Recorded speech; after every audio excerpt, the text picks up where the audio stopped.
Hi friends, మనలో చాలామంది ఎంత కష్టపడ్డా మిడిల్ క్లాస్లోనే ఉండిపోతాం. కానీ కొంతమంది రోజు రోజుకి ఇంకా రిచ్ అవుతూ ఉంటారు. వీళ్ళిద్దరి మధ్య డిఫరెన్స్ ఒకటే. కామన్ పీపుల్ డబ్బు కోసం పనిచేస్తారు, కానీ రిచ్ పీపుల్ మాత్రం డబ్బునే తమ కోసం పని చేయిస్తారు. అది ఎలా సాధ్యం అనుకుంటున్నారా? దానికి ఒక పవర్ఫుల్ సిస్టమ్ ఉంది. దాన్నే స్టాక్ మార్కెట్ అంటారు. ఈరోజు మన stock market A to Z సిరీస్లో ఎపిసోడ్ 1. స్టాక్ మార్కెట్ అనేది ఏదో లక్తో నడిచేది కాదు. ఇది ఒక పవర్ఫుల్ అసెట్ క్లాస్. మీరు ఐఫోన్ వాడుతున్నా, లేదా టాటా కార్ నడుపుతున్నా, లేదా రిలయన్స్ జియో ఇంటర్నెట్ వాడుతున్నా, మీరు ఆ కంపెనీస్కి కస్టమర్ మాత్రమే. కానీ ఈ రోజు నుండి మీరు కస్టమర్గా కాదు, ఒక ఓనర్గా ఆలోచించడం స్టార్ట్ చేయాలి.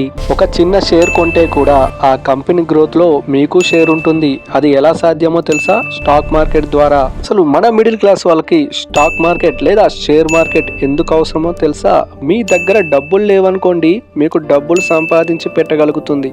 ఆల్రెడీ డబ్బులు ఉన్నాయనుకోండి, దాన్ని గ్రో చేయడానికి హెల్ప్ చేయగలుగుతుంది. లేదు, చాలా డబ్బులు ఉన్నాయి అండ్ నాలో గ్యాంబ్లింగ్ లక్షణాలు ఉన్నాయనుకోండి, అదే డబ్బులు పోగొట్టుకునే స్కోప్ కూడా ఈ స్టాక్ మార్కెట్కి ఉంది. అసలు ఈ స్టాక్ మార్కెట్ మీద అందరికీ ఇంట్రెస్ట్ ఉండడానికి మేజర్ రీజన్ ఏంటో తెలుసా? మీరు చాలా తక్కువ క్యాపిటల్తో మార్కెట్లోకి ఎంటర్ అయ్యి ఎంత క్యాపిటల్ అయినా సంపాదించే స్కోప్ మన మార్కెట్ అనేది కలిగిస్తుంది. సో అలాంటి క్యాపిటల్ మనం సంపాదించాలి.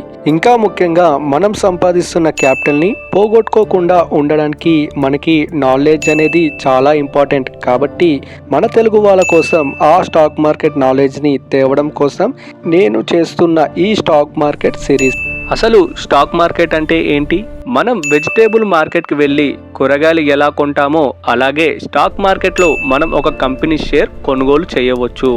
షేర్ అంటే ఏమిటంటే ఒక కంపెనీని చిన్న చిన్న భాగాలుగా డివైడ్ చేస్తారు. ఆ భాగాలను షేర్స్ అంటారు. మీరు ఒక షేర్ కొంటే ఆ కంపెనీలో చిన్న భాగం మీదే అవుతుంది. కానీ స్టాక్ మార్కెట్లో షేర్ కొనాలంటే మన దగ్గర ఒక డీమార్ట్ అకౌంట్ ఉండాలి. డీమార్ట్ అకౌంట్ అనేది ఒక డిజిటల్ లాకర్ లాంటిది. మనం కొనిన షేర్స్ అన్నీ ఒక డీమార్ట్ అకౌంట్లో సేఫ్గా స్టోర్ అవుతాయి. ఎలా మనం బ్యాంక్ అకౌంట్లో మనీ స్టోర్ చేస్తామో అలాగే డీమార్ట్ అకౌంట్లో షేర్స్ స్టోర్ అవుతాయి. ఇప్పుడు చాలా మందికి ఒక డౌట్ ఉంటుంది, మనం ఎంతో కష్టపడి సంపాదించిన డబ్బు స్టాక్ మార్కెట్లో పెడితే ఏదైనా స్కామ్ జరిగితే ఏమవుతుంది అని. మన దేశంలో స్టాక్ మార్కెట్ కంట్రోల్ని చేసే ఒక అథారిటీ ఉంటుంది. దాన్నే సెబీ అంటారు. ఎలా అంటే మన దేశంలో లా అండ్ ఆర్డర్ కోసం పోలీసులు ఎలా ఉంటారో అలాగే స్టాక్ మార్కెట్లో రూల్స్ ఫాలో అవుతున్నాయా లేదా అనేది చూసేదే సెబీ. అందుకే స్టాక్ మార్కెట్ పూర్తిగా అన్సేఫ్ అనుకోవడం సరైంది కాదు. రిలయన్స్, టాటా ఇలా పెద్ద పెద్ద కంపెనీలు అసలు షేర్ మార్కెట్లోకి ఎందుకు ఎంటర్ అవుతాయో తెలుసా? ఒక చిన్న ఎగ్జాంపుల్ చూద్దాం. ధనరాజ్ ఒక చిన్న టీ షాప్ పెట్టాడు అనుకోండి. ఆ బిజినెస్ బాగా నడుస్తుంది, రోజు మంచి ప్రాఫిట్ వస్తుంది. ఇప్పుడు అతనికి ఒక ఐడియా వచ్చింది, ఇంకో బ్రాంచ్ టీ షాప్ పెడితే ఇంకా ఎక్కువ ప్రాఫిట్ వస్తుంది అని. కొత్త షాప్ పెట్టాలంటే ధనరాజ్కి 50,000 కావాలి. ధనరాజ్ ఆ 50,000 కోసం బ్యాంకు దగ్గర లోన్ తీసుకుంటే అసలు మరియు దానికి ఇంట్రెస్ట్ 2 కట్టాలి. అప్పుడే ధనరాజ్కి ఒక మంచి ఐడియా వచ్చింది, ఎందుకు మా ఫ్రెండ్నే పార్ట్నర్గా చేసుకోవద్దు అని. వాళ్ళ ఫ్రెండ్ని పార్ట్నర్గా చేసుకొని అతను బిజినెస్ రన్ చేశాడు.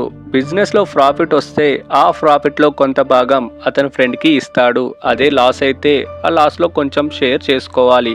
ఇదే ఫార్ములా స్టాక్ మార్కెట్లో కంపెనీస్ యూజ్ చేస్తాయి. కంపెనీస్ తమ బిజినెస్ని గ్రో చేయడానికి పబ్లిక్ దగ్గర నుంచి మనీ రైజ్ చేస్తాయి. దీన్నే IPO అంటారు.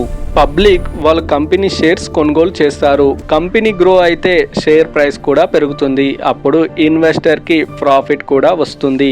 అని ఒక విషయం క్లియర్గా గుర్తుంచుకోవాలి, స్టాక్ మార్కెట్లో బ్లైండ్లీగా ఇన్వెస్ట్ చేస్తే లాస్ కూడా అవుతుంది. అందుకే నాలెడ్జ్ చాలా important. Company analysis, market understanding, risk management ఇవి తెలిసి ఇన్వెస్ట్ చేస్తే stock market long term wealth create చేస్తుంది. ఇప్పుడు మీకు స్టాక్ మార్కెట్ బేసిక్ ఐడియా వచ్చేసింది, కానీ అసలు క్వశ్చన్ ఇంకా మిగిలింది. మనం ఎలా స్టాక్ మార్కెట్లోకి ఎంటర్ అవ్వాలి? డీమార్ట్ అకౌంట్ ఎలా ఓపెన్ చేయాలి? మొదటి స్టాక్ ఎలా కొనాలి? ఈ 3 విషయాలు తెలుసుకుంటే మీ స్టాక్ మార్కెట్ జర్నీ స్టార్ట్ చేయొచ్చు. అవి అన్నీ నేను నెక్స్ట్ వీడియోలో స్టెప్ బై స్టెప్ ఎక్స్ప్లెయిన్ చేస్తాను. కాబట్టి ఆ వీడియో మిస్ కాకుండా ఛానల్ సబ్స్క్రైబ్ చేసి బెల్ ఐకాన్ ప్రెస్ చేయండి. జై హింద్.